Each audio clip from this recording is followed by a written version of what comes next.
idea. But if you're selling industrial made controllers, you could be like, I'm gonna jump on this bandwagon and market that, and that could be like a terrible idea specifically for this very insensitive, but without like referring to the horrible thing that happened with the submarine.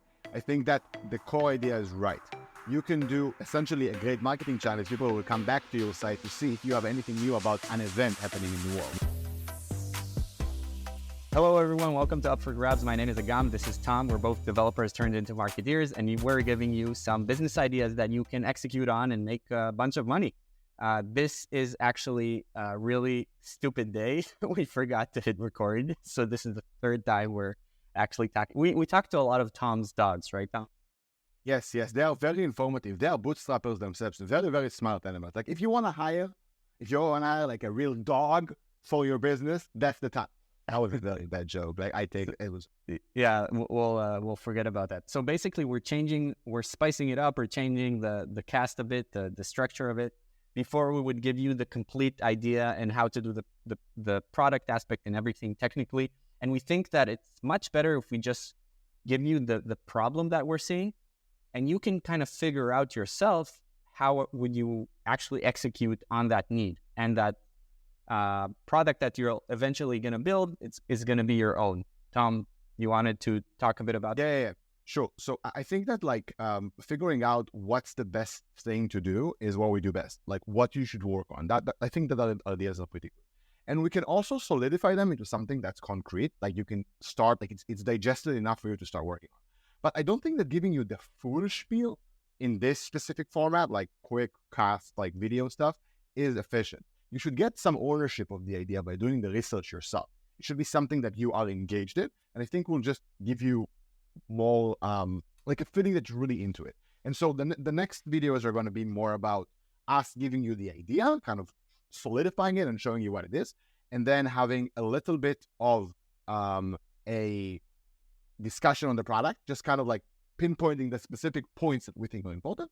And then the go-to-market, we're going to be still talking about it a lot because we like it, but I don't think we'll give you like their whole marketing plan, right? Just like I think it's more of the product aspect, but yeah, let's figure it out. Let's see a way where you can take more ownership on that.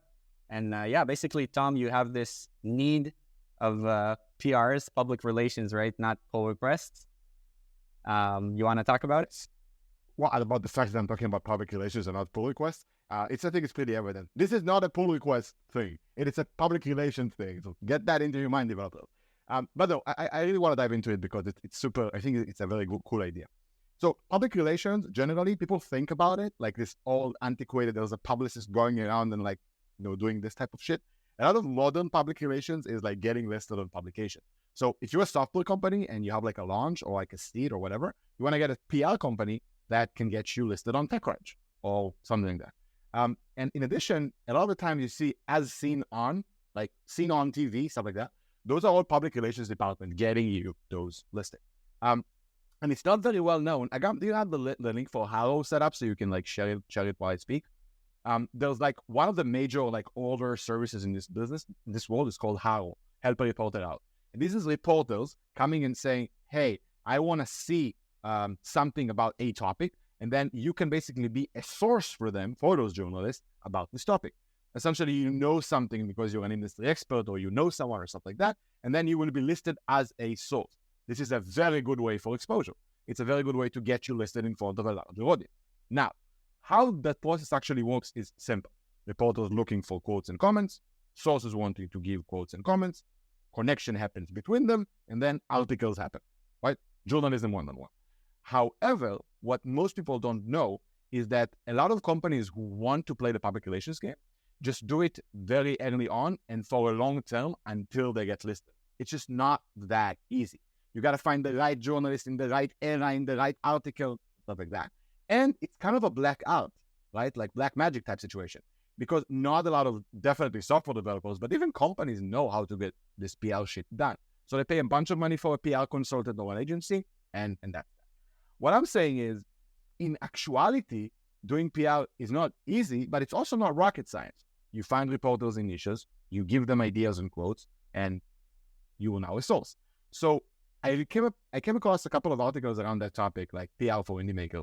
And I've been thinking it would be great to have a product that is kind of like a guided walkthrough, a guided tool for doing PR for your company. And I'm envisioning it as a checklist type situation. You subscribe, and then you go through a checklist every month.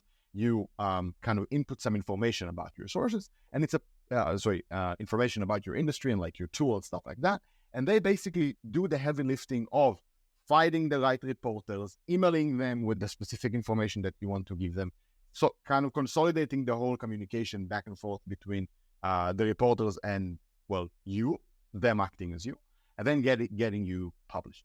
This is a very long... So basically, right now, if I'm an indie maker or an SMB and I want to do public relations, how do I do that? So you would go into Haro, Quoted, KWOTD, and like a bunch of other stuff, and a bunch of other places, look for journalists looking for quotes, and then offer to be their source. Basically, I'm an industry expert, you're a journalist looking for an industry expert, I will tell you what's what, right? And it sounds like there are a bunch of steps. It seems like, for me, maybe I'm like not understanding this correctly, but it seems like it's very unbundled. So you have like a lot of different tools that do a specific part, but it's not like a cohesive service that you can do under one belt. And that's why you have agencies doing that for the big players, right? Correct. And you'll also note that this is, while potentially automated, it's very much a people game. Like you want a reporter to say yes, it's sales, right? A reporter to say yes to like you being the source in that industry. And I think it's also very competitive. So you would find that a lot of like of those PR agencies compete with one another to be the source for the most articles. Okay, so basically you're taking a big annoying part that I don't have time or know how to do as an indie maker or an SMB, and basically you're bundling it up as a productized service or a product. Exactly. I think it's part productized service and part product because a lot of the tools are already kind of unbundled. So you've got tools that do cold emailing to people. You've got tools that find quotes with people. You've got tools for like researching who the right people are. A lot of the tools already exist. What I'm saying is an opinionated way of bundling those tools into a service, a checklist type thing, what you should do every month, and then add on like a premium service in which we do it for you, right? So either a cheaper guided tool of PR, or a subscription-based all-in-one package where we do it for you. Okay, so let's try to break it down without giving like 100% already specified product. So what does it need? What is the 80-20? I'd say that first and foremost, you got to build up an understanding of the business. And I think this is one of those points where you should collaborate with someone from the industry. So if I were an indie maker considering to build this, because I'm probably not a PR person. If you are a PR person who wants to build it, amazing. But if not, because I don't think PR people are listening to this, then you should find somebody who is in PR, reach out to them, right, and tell them, hey, I'm interested in building this and this tool. Do you want to collaborate with me? And they'll be kind of like your design partner. They will be the people who kind of ensure that the quality of the product is high. That's what I would do, essentially. In such a highly, very kind of, it's one of those industries where like, you got to be like, in Hebrew, we have like a term close to the plate. Can you say close to the plate in English? Like, what's the term? What would be the, whatever. It means like, you gotta be in the know. Right? You got to be in the know to be able to do like PR well. And I think that you got to make sure to kind of encapsulate all that knowledge into either learning it yourself or finding a person who can help you with that. So that's what I would do. Mm-hmm. Okay. So what are the next steps? Right. You figure out what needs to be in this checklist. You build a simple SaaS around it, set up some legislation stuff. Again, super simple. And then you do a lot of upsells during the process. So essentially, after you get it listed and people can walk through and kind of walk through your guide, you can also add upsells. Well, do you want us to do this for you? Yes, click a button, pay the money, have that someone do it for you. And I think like in the 95-5 thing, 95% of people would just do it themselves using your guided tool every month because it would just be easier. And then the 5% will buy, and that will be a very lucrative service because you can charge for this $499 a month without even thinking. Agencies charge thousands of bucks a month for this exact work with less transparency. So I think that unless they have very good connections, a lot of them don't, then you're better off just doing it with some sort of subscription. So is the base guide a free thing, and then the we will do it for you, the premium thing? I thought it might be best if we do like a small info product type subscription. So it's like $19 a month just to get access to the tool. And like the checklists inside of it and like the email reminders or stuff like that of stuff you got to do. and then the next step is like very much higher price. Okay, so you said that you found out this idea from some indie hacker post. Do you have it? Let's see. Yep, I do. Let me just share the link right now. I think that maybe, and again, that's a, let's say a feeling more than anything else. This article is like a guy talking about how I got mentioned in Washington Post, Telegraph, yada yada for $0. I'm not exactly sure what this guy does. It has a service called RatePunk. I'm not exactly sure what it is. But he's talking and kind of breaking apart the service in a way that I actually disagree with. So he says you should use quoted to pitch specific quote requests, use Woodpecker for cold emailing, and like mentions how and stuff like that we talked about. But it's more freeform than concrete. So for example, in an article like that, I would assume this is how I did this for the specific article where I got listed. And this is what was missing for me. My idea of a tool would have this kind of tutorial article, but instead of like giving general comments, very specific, concrete, checklist-like action items. That's what I'm envisioning. Mm-hmm. And they're also personalized. How like different is it between industries? I'm not a big PR guy. I did it very mildly at the beginning of my career.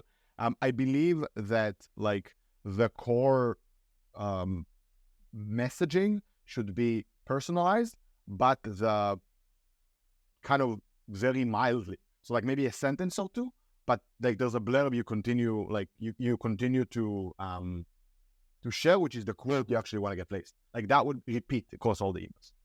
Mm-hmm. Because again, you're looking to share a specific thing you want to share, right?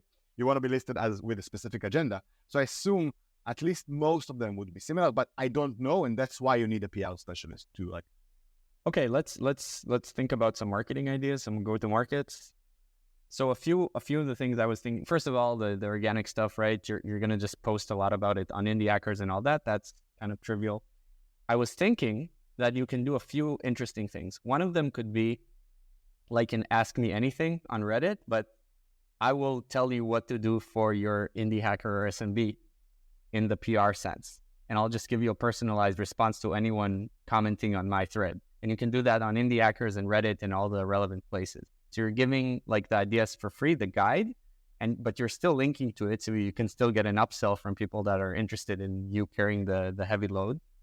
The second thing is doing cold outreach, whether it be LinkedIn or emails, for people that you think are not doing enough public relations, and showing them exactly, again, like a personalized way of how you would do their public relations with your guide and with your upsell.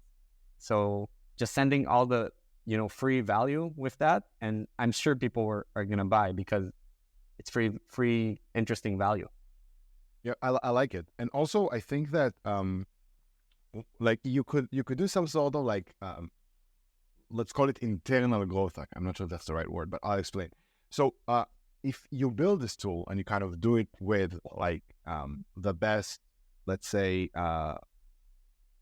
checklist type situation in mind, then you can use this tool to actually reach out to people, not necessarily reporters, but people who are interested in writing about your tool, and then kind of it feeds itself. It sounds kind of stupid because which publication would like to write about your own kind of like like self-serve PR tool?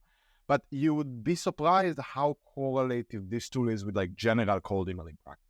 So if you've built this already, it will give you a good system for being a good cold emailer. And I would just do cold emailing for these tools. I think there's a lot of correlations with general dog fooding. Exactly, dog fooding. That was the word I was looking for. It's like dog fooding your own tool to get your word out there, mostly with cold email. That's I think in this specific case, it just makes sense. Like you already built the infra, just do it. Yeah. Okay. Anything else? Pricing. $19.99 for the base tool, $499 for the major like we'll do it for you tool. And there's actually one more upsell that you can do. And the one more upsell is kind of tricky. So let's see if it makes sense to anyone. It does in my head, but many things do and don't make it to the outside world. So the core big thing that you want to do with PR, I think, is when something happens. So an event, right? For like a VC-backed company, it will be like a seed round or stuff like that, or like major partnership. You could sell a package for like a lot of money, like 1,999 or something like that, which is event-based PR. So you tell us like 3 or 4 months in advance that you have an event coming up, and we will give you the full package of making sure everyone knows about this. And the main thing is this is like, because it's event-based, there's a lot of urgency towards that event and people are willing to spend money. So it's a good time to spend. And you're actually raising another cool idea, another cool upsell, which could be sometimes you want to react to an event, right? So for example, right now we have this submarine with the billionaires that for like underground, and everyone's talking about the controller, the Xbox controller. Now, I'm just like, this is a weird idea, but if you're selling industrial made controllers, you could be like, I'm gonna jump on this bandwagon and market that, and that could be like a terrible idea specifically for this very insensitive, but without like referring to the horrible thing that happened with the submarine. I think that the core idea is right. You can do essentially a great marketing challenge. People will come back to your site to see if you have anything new about an event happening in the world. And then they will kind of say, I want to hop on that, right? Like on some event that's happening in the world, I want to get listed there. Yeah, definitely, 100%. And just a question about the pricing, because you just threw out numbers. Like, where did they come from? So where do people can research that? Like, Sure. So, when I think about info products, and I do a lot of info product work, I try and figure out how much does the general bundle cost and where does my money come from. So in this specific case, the $19.99 is just a checklist tool, right? It's very simple. It's you're selling kind of the thought process behind PR, but you Google a little bit and you find the process, right? It's not very difficult. So I want people to come into the funnel with a little bit of incentive. I spent a little bit of money, but not too much. Exactly. And then the next price point is very, very high, and most of the people will not buy it. But the people who reach it are already primed. Like they wouldn't be on the website, they wouldn't be on the main website outside of the tool. The $499, it will be only inside the tool, and the upsells would only come from inside of it. But you want to get the audience inside already kind of interested, kind of gate. And what are the prices usually, like outside for, I don't know, companies? Yeah, agencies charge thousands of dollars. Like it can reach tens of thousands for like a small software startup every year. Mm-hmm. Just to give you. Okay. Very cool. And again, if you want to talk about the specifics or anything, comment. Or if you liked this new style of Up for Grabs, also let us know. Or if you didn't, yeah. Amazing. Thank you very much, Agam. Ciao.